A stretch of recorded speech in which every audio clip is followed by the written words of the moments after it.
evening, everyone from who is joining across on the webinar from India.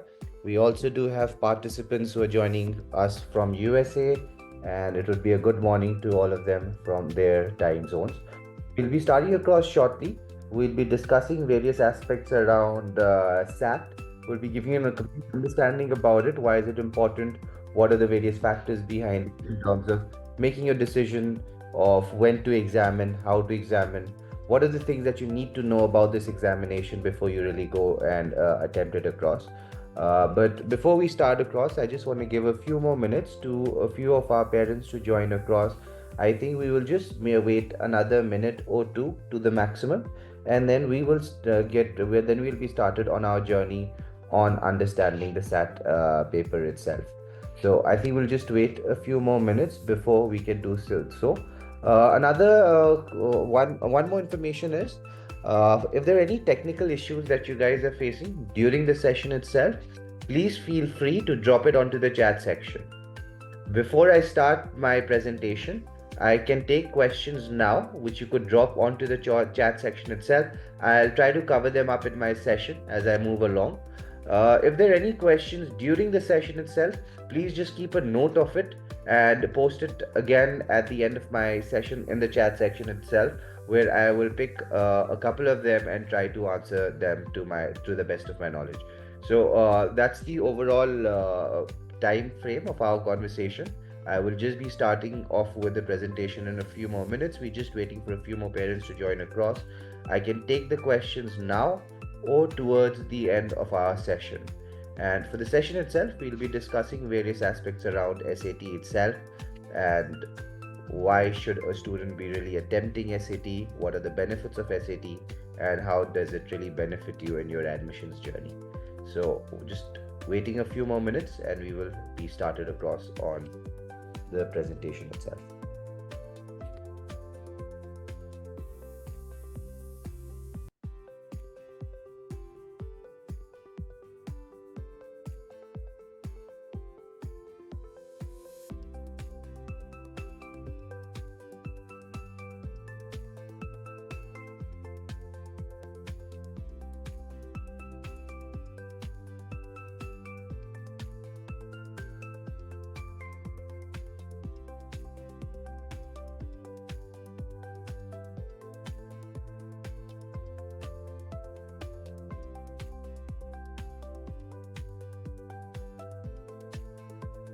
Right. And I think we can start in terms of going through with the session roadmap, where, just to put you into the perspective of how we would be, moving across with our conversation.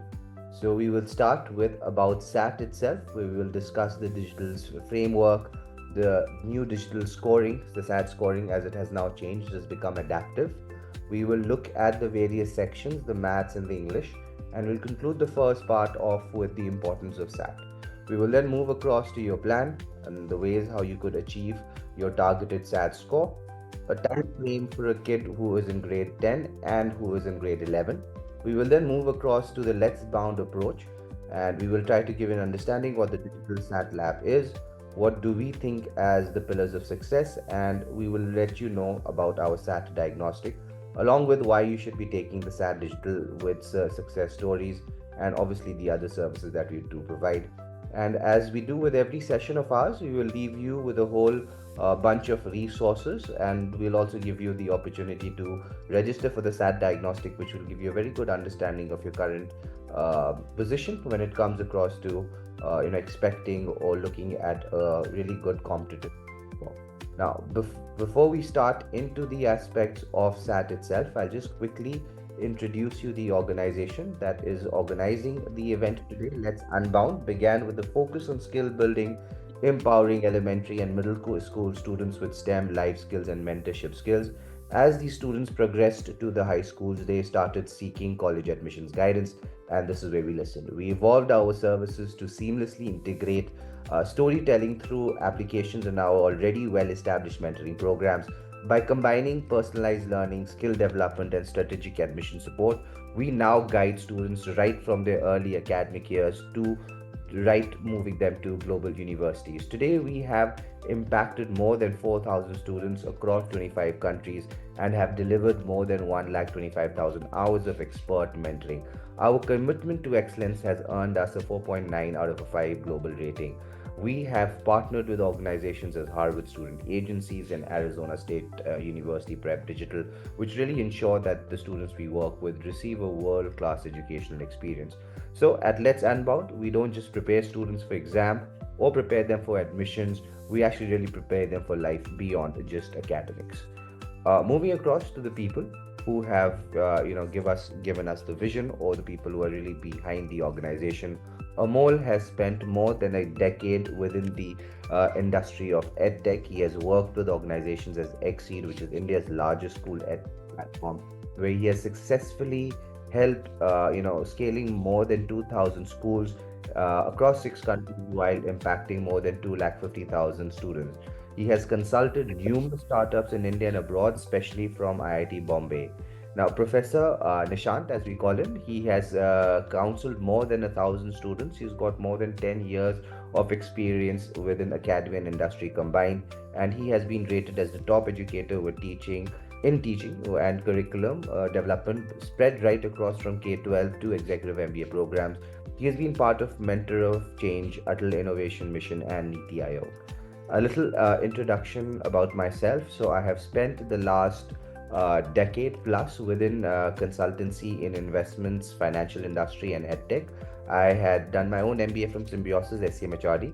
I have worked with prestigious brands as Jaguar Land Rover, Citibank, Standard Charter, and had also transitioned within the education industry with Crimson Education and Added Education. Both of them are international players when it comes to admissions abroad, both of them having their strength of admissions towards USA and UK, and that has been my journey so far. Now, quickly moving across to the aspect of SAT. So, we will be diving into one of the most standardized tests for college admissions, the SAT.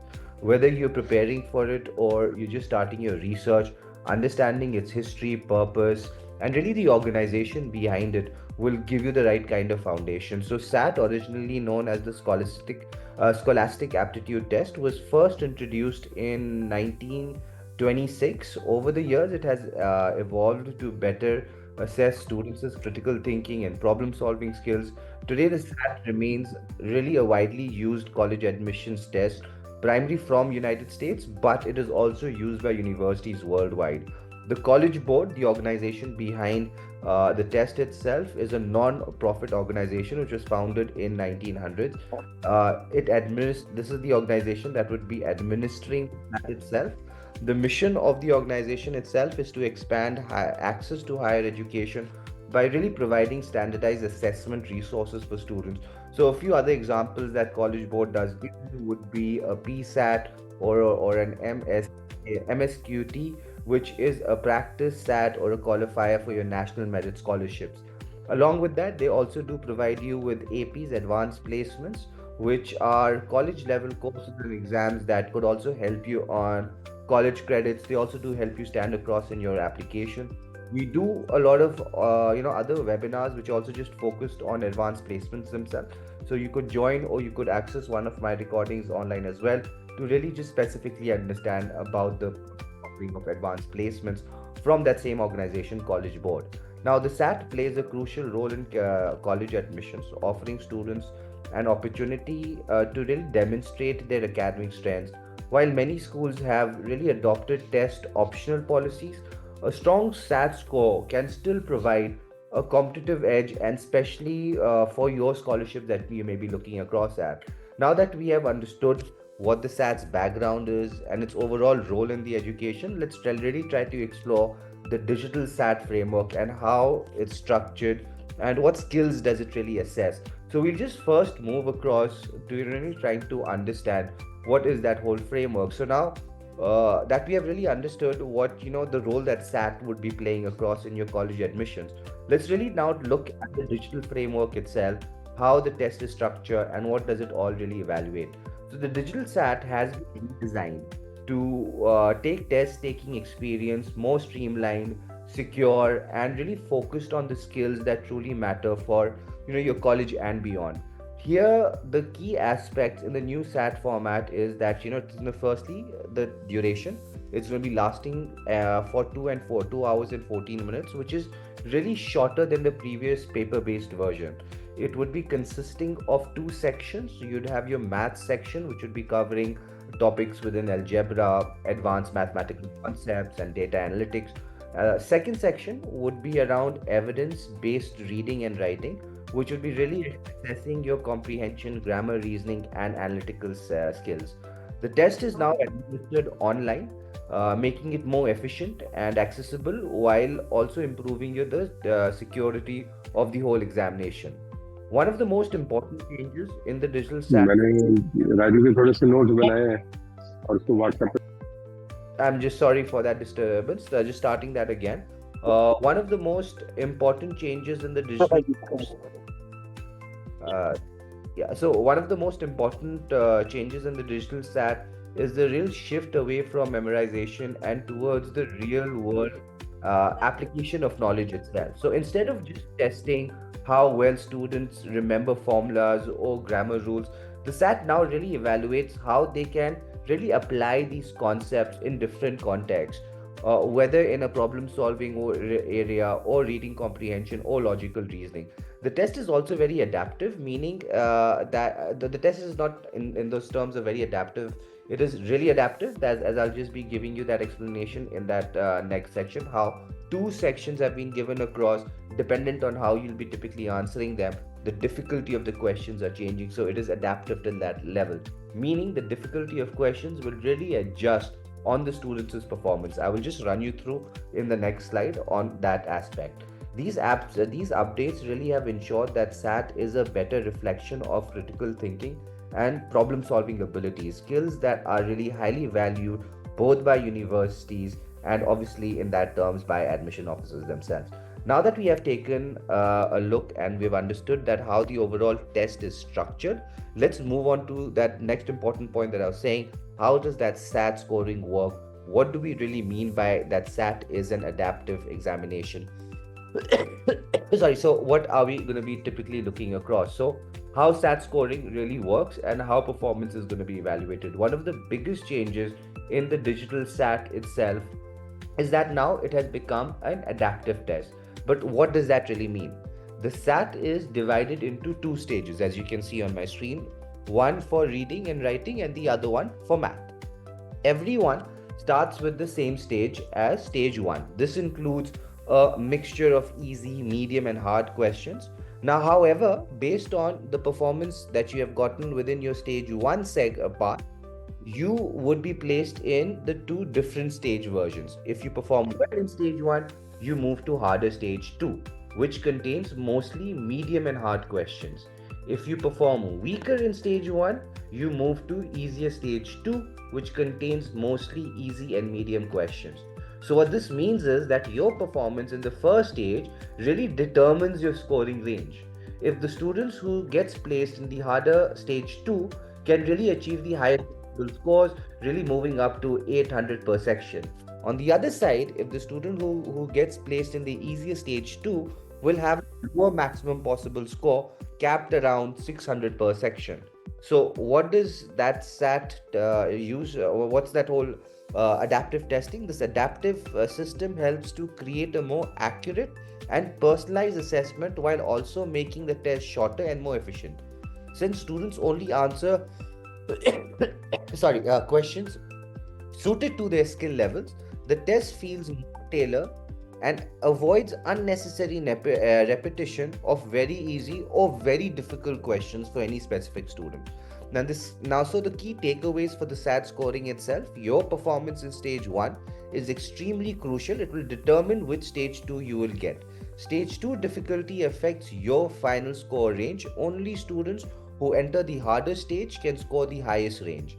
The SAT score remains out of 1600, 800 points from each your maths and reading writing section. So the key strategy is really to perform well in stage 1, which will ensure you that you unlock the highest score range possible. Now we will move across to really understand how does the adaptive beyond how does the adaptive SAT scoring work, we will now look into the numbers themselves, right?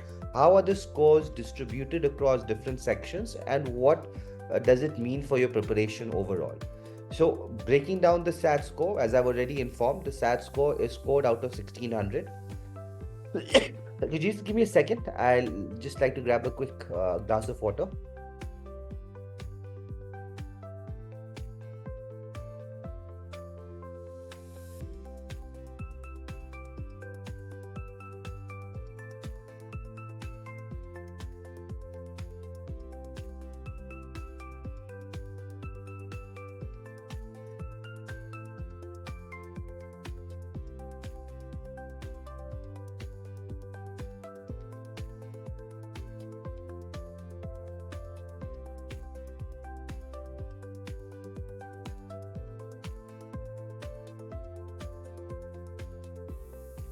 Right. So now just starting that again, breaking down the SAT score. The SAT is scored out of 1600. It has the two main sections, math scored out of 800, the reading and writing section again scored out of an 800. Each sections would consist two stages, and your performance in stage 1 would be directly determining that difficulty level in stage 2. Now, how many questions do you get right in that right kind of time? Now, each section has a total of 54 questions. Maths has got 44, reading and writing has got another 54. So, your final score is going to be based on the number of correct answers converted into a scale score from 200 to 800 per section. Now, let's look at some math on the time management aspect itself. So, the overall test itself is 2 hours 14 minutes. That within reading and writing, you've got 64 minutes to answer 54 questions. So that is approximately 1.2 minutes or 72 seconds per question. Within maths itself, so you've got 70 minutes for that section, and you've got 44 questions. That would come across to be at 96 seconds or 1.6 minutes per question. So if you really think about it, if you're going to take too long on a single difficult question, you really risk running out of the time for the easier ones. Skipping and returning to the difficult questions can be a really smart strategy to maximize your overall raw score. And that's where you see the digitalization of this examination has really helped those students where flagging a question and coming back to it has become extremely easy.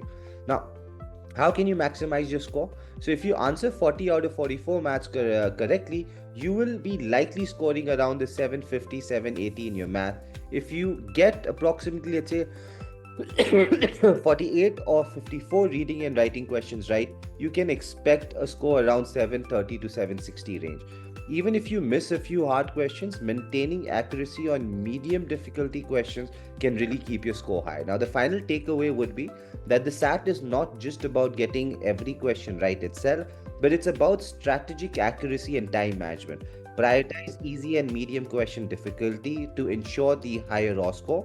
Keep an eye on the clock and don't really get stuck on a single question. Now that we have crunched the numbers, let's look at how colleges really interpret these scores and what good SAT score really means in those terms.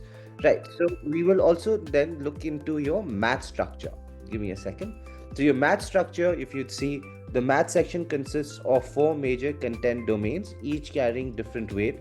Let's go over them one by one. So you've got the algebra section, which is approximately 35% weighted with 13 to 15 questions. So algebra forms the foundation of the SAT math section, which includes linear equations, linear functions, system of the linear equations and their solution. Since this domain covers about 1/3 of the total questions, mastering the linear equations and functions is really very essential for a high score.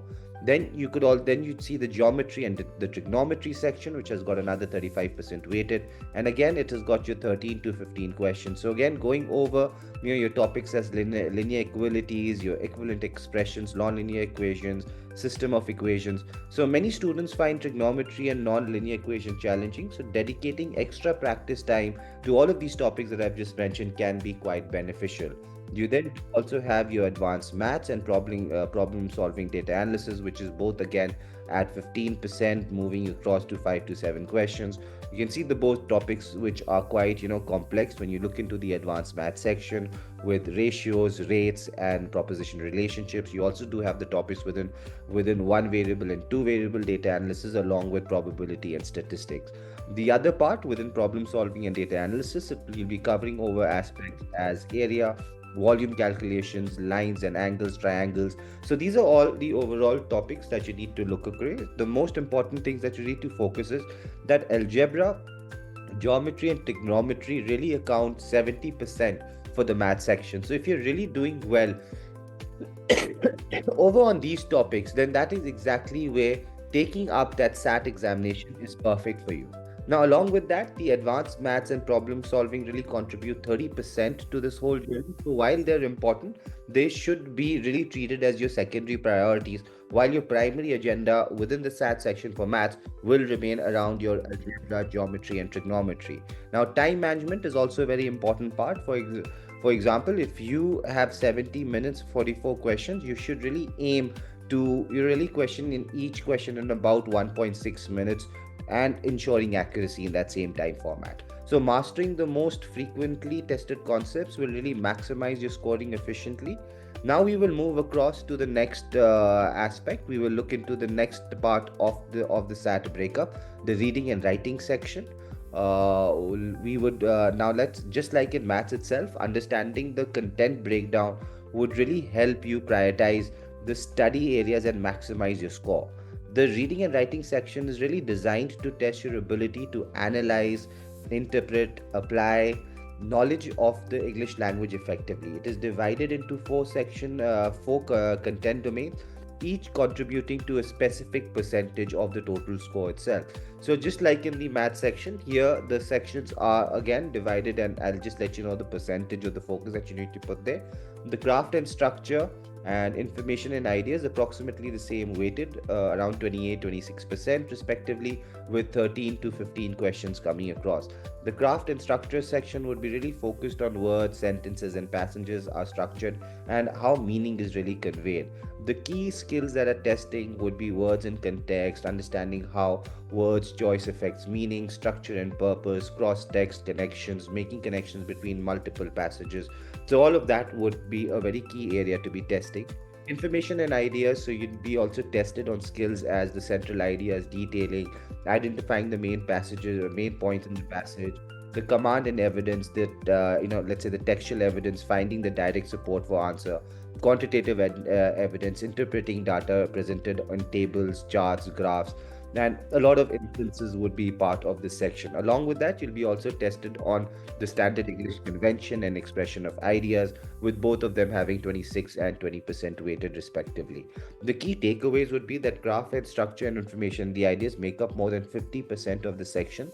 So focusing on your reading comprehension and text and your textual analysis would really be the key for this section. Along with that, grammar rules and punctuation contributes really 26% to this whole process. So having a strong grasp of English conventions can give you a quick boost in these scores. Now again, as within the math section, time management will again remain a key. You would have approximately 64 minutes for 54 questions, which means 1.2 minutes per question themselves. So prioritize accuracy on your easier question first. Don't waste time overthinking your challenging ones. Now we have overall looked at the different two sections within SAT itself. We will move over to the last section of our first part of understanding SAT, to really now seeing the importance of SAT itself.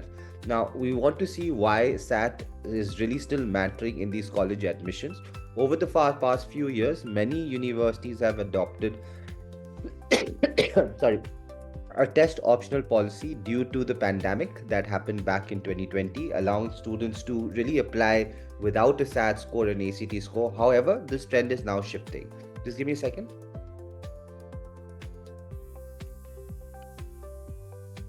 Now that we have seen that this trend is shifting, And we're seeing a lot of several top universities really reinstituting these test requirements. So college reinstituting your SAT requirements can be institutes as the Harvard has decided to do so. Dartmouth University, another Ivy League institute, has gone back, requiring the SAT and ACT within the application itself. Purdue, Brown, Yale, and very interestingly, a Californian university has also done the same, which is Caltech. So, Californian Institute of Technology has really announced that SAT and ACT scores will again be required for applications. All of these universities have gone ahead to argue that standardized test scores really provide a good, valuable metric to assess students fairly, especially in the context of grade inflation and varying academic rigor across high schools at different boards per se. So it really helps bringing all of those different grades and numerics into one judging category. Now, for example, John Hopkins University recently has announced that it will return to requiring your standardized test scores as part of the holistic admission process. The announcement you see on the slide really reflects this whole shift in policy. There are still some test optional policies that are still in place. So at the same time, there are many schools that continue to maintain test optional policies, meaning that SAT scores are not really required but can still be submitted to really strengthen your application. So, universities that remain test optionals would include Columbia, Princeton, Cornell, all three of them, Ivy League institutes, Stanford, University of Pennsylvania, and University of Chicago. So, this means that while SAT scores are not directly mandatory at these institutions, a high score can still make your application more competitive. In test optional scenarios, students who really who submit strong SAT scores can stand out among those applications who do not. Now, why does SAT still matter? So, even in a test optional world, the SAT score remains an important tool for students to demonstrate their academic potential. It really helps to showcase skills beyond your GPA, especially in schools or boards. As you know, my all of the people, a lot of people today joining from India, a lot of boards in India do have that reputation of grade inflation. So it really does help you go across that aspect. Another point is also there that it opens up scholarship opportunities, as many merit-based scholarships do still consider your SAT score. At the same time, it will help you strengthen your application when applying for really competitive programs in different universities. So overall, what I'll say, if you're applying to schools that have reinstated the SAT requirements, your score will be a mandatory part of your application. If you're applying to a SAT optional score, a strong SAT score can really boost your chances themselves. And a strategic SAT preparation really remains important, yeah, from the point of view of looking at your scholarships, looking of how more you could make your application competitive. So I would rather request you to look at SAT being required rather than optional. So that's a specific way as we look at it. Now, just to push across the importance a little bit more, I'll just run you through the requirements of two different universities. So let's really deep dive a little bit more on how SAT scores matter and how our college is really ready to interpret it. So the data on the slide really presents the percentile scores from top universities, something like a Harvard University, and an average institute that other students could be also looking at, which is Texas A&M University. These percentiles really help us to understand where do these students' scores stand compared to the other applicants. So understanding firstly the SAT percentile. The 25th percentile represents students who have scored lower than 75% of the admitted applicants.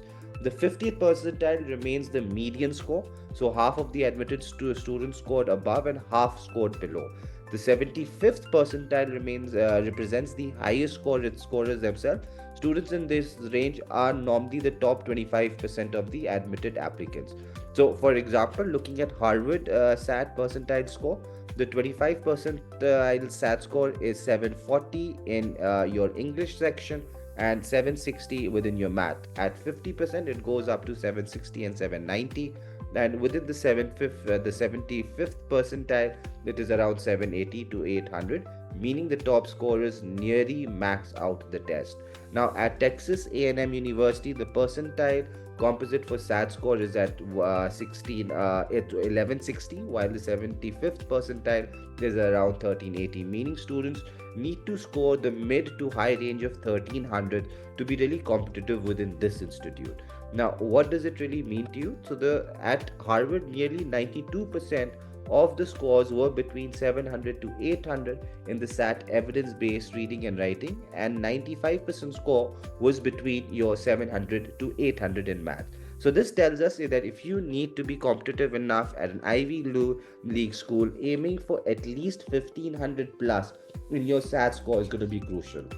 At an institute like Texas A&M, a more balanced score distribution is seen. So with more students falling into your 500 to 699 range, making it an accessible goal for students with, let's say, 640 to 710 in maths, or and 760 to 680 within your English section. Now, what can we learn from this data itself? So, top universities really expect high SAT scores, often 750 per section, to be really in that top 25%. The mid-range universities accept wider range of scores, but still they are looking at really competitive scores themselves, and a real competitive score will increase or improve your chances for admissions itself. So if you're targeting scholarships, you're targeting competitive program, being always in that 75th percentile or above would significantly strengthen your application. And you could find this kind of data for almost every kind of university that you're going to be applying for. So the time when you sit down to actually select your universities, your SAT score can really give you a good understanding of what kind of universities that you should be applying for. But just to give you a rough idea, if your scores are varying anywhere between 1400 to 1500, that is where you could look at a top university, even globally speaking. And this is how we divide it. If you're seeing your top 50, we're looking at a SAT score above 1550 itself, where top 20 comes at around 1500. And even at a 1400 plus, you would be looking then at a top 50 kind of an institute. So that's just to give you an overall understanding about how your SAT score and a university can reflect against one another. Now we'll just move across to the SAT India scope as well. So a lot of you guys may not have been aware that a lot of top Indian universities have also started to accept SAT score for their admissions. Many private and globally recognized universities in India now use SAT as an admission criteria, making it a really valuable and alternative to your national entrance exam. So let's look at some of these institutions that have gone ahead and have made the selection. So Ashoka University, one of India's leading liberal arts universities, known for its interdisciplinary approach to education. You do also have Flame on the list, which is again a pioneer in liberal arts education, which offers you programs within business, humanities, technology. Amity Noida is a well-known private institution offering you a wide range of undergraduate product. You also do have colleges as Indian School of Business and Finance, Ahmedabad University, Palaska University, Kriya, JSS, and Indian Institute for Technology and Science, BITS Pilani. They are also looking at various kind of tests, where you could also submit a SAT score itself. So these are a few of those Indian institutes that have started to consider SAT scores themselves. So if you're even applying for a global university, having a SAT score can also broaden your opportunities in India if you're looking across to applying in any of these specific names. Now we will move on to the next part, which is your own plan. How should you really take this whole SAT aspect, divided up into various steps that you could really go ahead to achieve your target scores. So now that we have understood how and what are the role of SAT within college admissions itself, so let's really look how to build an effective SAT study plan to reach your targeted scores. Preparing for SAT isn't just about, let's say, studying hard. It's about really studying smart. That means setting a clear goal, assessing where you currently stand, choosing the right study materials and method, and tracking your progress consistently is going to be the most important aspect. So let's really break this down into simple steps. Step 1 would be to set your target score. Before you start applying, you really need to have a clear goal in mind. So here how your SAT, so here's how you could be setting your targeted SAT score. List the potential schools. Make a list of at least 15 colleges where you're wanting to apply. Find the 75th percentile score right across. Research that 75 percentile school for each school. This is the score that puts you into the top 25% of the admitted students. Then identify the special requirements. Some schools, for example, like Georgetown University, may require you to send all SAT scores. So you need to plan accordingly. That how many kind of SAT attempts do you need? Are you going to be giving it in a way that, since there's a list of universities that need all, so there cannot be a trial round per se, you will need to do much more mock. So understanding your special requirements is going to be very important in making this whole plan itself. Then set your target score, either average the 75th percentile score from the list, or aim for the highest ones in the list itself to give you a competitive edge overall in the list that you're trying to make. Now, step 2 would be to assess your current abilities. Take a practice test, complete, let's say, SAT practice test 1 using the College Board's Blue Book app to simulate real test conditions. Record your own scores. So write down your total scores, your math score, the reading writing score, and then look at those grades and try to identify your gaps. So calculate how many points you really need to reach your targeted score itself. So you have to divide it down into your maths and English sections separately, and see, are you getting up to that 800 within your maths, which is easier to achieve rather than your English section, and then make sure that you are scoring anywhere between 700 and 750 for your English part, and that will really help you to score that 1500 and 1550 plus that you would be targeting for. Step 3 would be to create a preparation schedule. So estimate a whole study time. You really need to plan anywhere between 3 to 3.5 months of study before you make your first SAT attempt. Schedule your those practice tests as well. Take number of full length practice tests. I would actually suggest you to take at least 3 or 4 practice tests just leading up to the examination itself. So ideally schedule all of these tests on weekends to really replicate the test like situations that you'd be giving, and give it in that same time zone that you'd be giving that real SAT examination at the end. You'd be having to create a proper daily study plan itself. So learn your core concepts, practice the realistic SAT questions from the past test, and really try to master the test taking strategies like time management and educated guessing.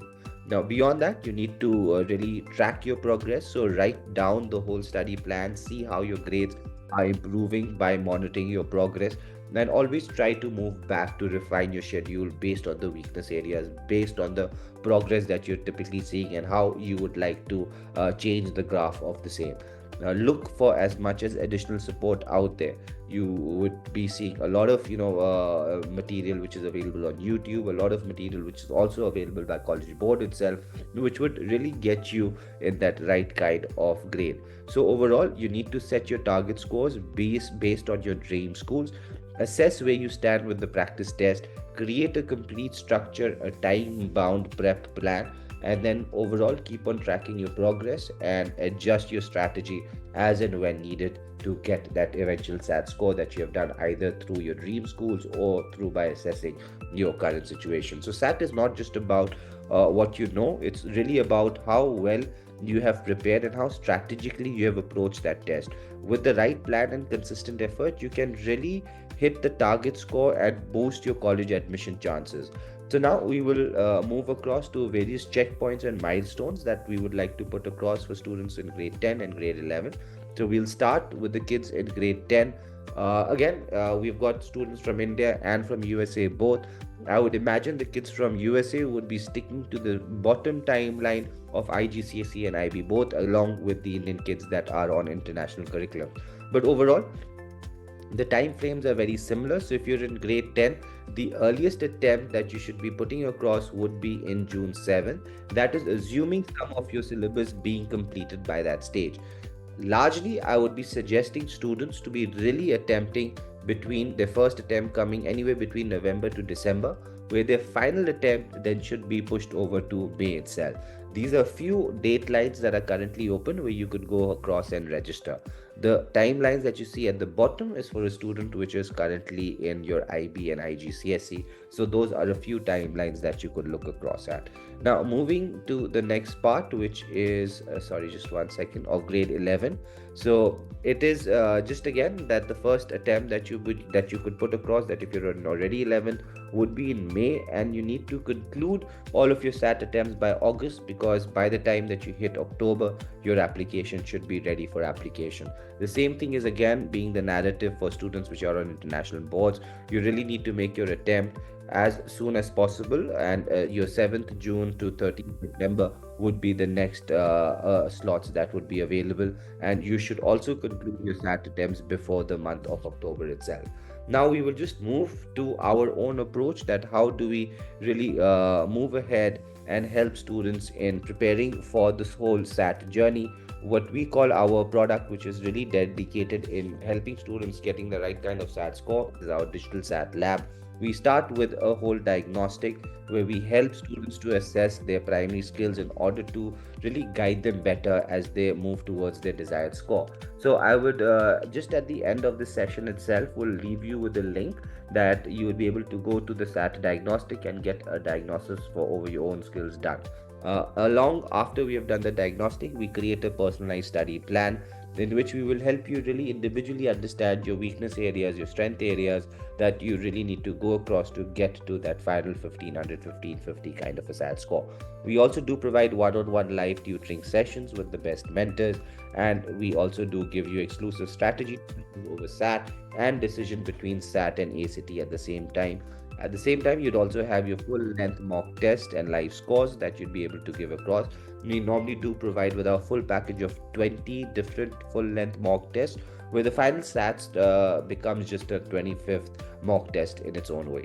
The most important things that we really talk in terms of preparing for these admissions, these are the three pillars that we do believe, be it your SAT, be it your APs, accuracy, speed, exam strategy, and stamina will be extremely important. So this is a battle of speed, and it is a battle of sustenance that you have to sit for this examination for 2+ hours. So continued effort for 2 hours, and giving the right kind and running at the right kind of speed, so you're able to complete that examination in the right size style. So that's what we do always suggest: do as many as mock tests possible, do do as much as practice possible. That is going to be one of the most important key skills in trying to convert this over. Now, just giving you a quick view over our diagnostic test summary. The diagnostic test that you will do across with us, we will give you an answer in terms of sections itself, where you'll be able to understand what were the total questions that you had taken, the numbers that you have attempted, the ones that were accurate, the ones that were mistaken, the accuracy level, and you will also be getting the time that you had taken to get all of those various answers. So this is just a division on how the response will come to you section wise. This is a quick understanding over your reading and writing part, where we will divide all of the topics as you can see within the tags, and you'd have a response of how many got correct, incorrect, skipped, and what was the time duration on all of those parts. Likewise, for your math section, it is again divided by all of those various tags, and the result that you'd be getting would be spread across correct, incorrect, and skipped, along with the time taken to reach to one of those decisions. Now, why Digital SAT Lab? One of those most important things that I've really liked about it is the personalized attention, and really the decades of research that we represent. We've really broken down a decade of SAT papers and to really craft the strategies for each SAT question type. Sorry, we also do provide you with a digital SAT web portal, which is an adaptive test that tailors the exact challenges the student will be going through while giving the real SAT exam. So you really are within the environment of SAT preparation, and so it becomes in a way that the SAT exam that you do eventually give just feels like another preparatory session itself. Now, this is just a quick giving you a quick view over the program that we have, which is at 90 hours, spread 45 hours of contact hours of live tutoring with 45 hours of self-learning hours as well. Now, you do also get 60 hours of mock tests, which are the 20 mock tests that I have spoken across on. Now, this is a quick view of the success stories that we have had thus far. We worked with a student who came to us with an 1190 score and grew up till a 1340 score within 60 days of working with us. We do also have this, this. Sorry, I'll just skip the video for now. We also do have this other example where a student moved across from 1300 to 1540, really overcoming the stamina and speed challenges. So the student had joined us across while they were getting 1300 and they were struggling with the whole speed and stamina aspect, that knowing the examination is going to be running for 2+ hours. But as I had shared during the breakup of the time, that you're really spending just approximately 1.2 to 1.8 minutes per question. So going across those various aspects and helping them with time drills to improve their decision making and answer elimination became the key to make that jump from 1300 to 1540. Now, these are also the other programs that we do also offer, starting from elementary school to middle school and high school, where AP, as I've also mentioned, another product within College Board and very closely associated to the SAT exam itself, is a concept that we do provide. Now, the resources that we do leave at the end of every session, you could do a SAT diagnostic with us, and you could also go across into our various documents that we put across, which is one here of Perfect 800 on digital SAT reading and writing. What does it really take? At the same time, you could also see all of these other newsletters beyond the SAT part. You could use the QR code at the bottom to access all of these documents. The idea is again to put up as much as information about admissions abroad on a platform freely available for everyone to evaluate and learn from. We do also provide all of these various master classes and webinars every weekend. So even next weekend, we would be again, doing another topic. We may be talking about APs. We may be talking about how to fill a college application form. So all of these different topics are covered in our master classes and webinars. At the same time, you could use the QR codes again at the bottom on the left. You could do that for the podcast that we have had with a lot of our successful students and also other various mentors, just speaking about admissions abroad. The WhatsApp community can help you get connected with people or like-minded people like you who are thinking about admissions abroad themselves. Now, to get the right kind of SAT score, to do the right kind of diagnostic, you could use the QR code now on your screen to register for a SAT diagnostic, and then we'll be able to sit down with you one-on-one to understand what are your personal challenges and how you could get to that right kind of a score. So that is what I had planned for my session today. I would be now concluding my conversation and would request, if there are any questions from any of you guys, you could drop it onto the chat section itself. I'll just pick them up for you. And if none, we could conclude on our conversation. There's one which is already there. Do you train the kid in time management for both math and reading section apart from teaching concepts? Yes, we do. We do in an overall way get you across the time management problem. I mean, it's not a very direct teaching per se, time management, but it's giving you the right kind of elimination skills, for example, to move across these questions in the right way. And practice is the best teacher in terms of time management and an examination. So we would give you the right kind of practice required. If there are no further questions now, I would be concluding my session. I'll just give a couple of more seconds for anyone who has got a different question to put across to me. You could do so. Otherwise, we would just conclude.